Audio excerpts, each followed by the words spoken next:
Hello, good morning. So meron tayong correction dito sa value ng A, yung critical distance from the edge of the building. So it says here 10% of least horizontal dimension or 0.4h, whichever is smaller. So yung 10% of least horizontal dimension is 1.31. Tapos yung 0.4h is 4.28.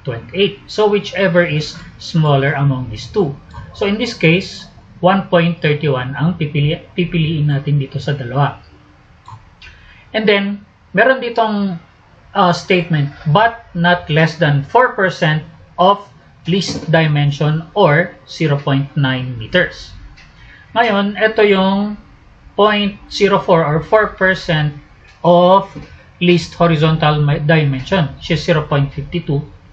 Tsaka yung 0.9 meters or 3 feet. Ito yun.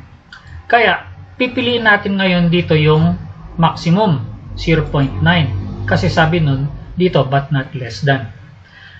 And then, finally, yung value na kukunin natin para sa A is yung maximum dito sa dalawa, which is obviously 1.31. Kaya, in Excel terms, ayan, kinuha ko yung minimum dito sa dalawa kasi sabi dito whichever is smaller. And then dito naman sa other two, kunin natin yung maximum.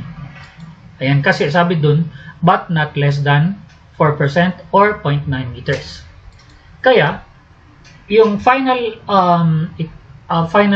equation dyan is kunin mo yung maximum dito sa dalawa, which is 1.31 meters. Ito ngayon yung i-apply natin na value of A dun sa design of purlin and trusses.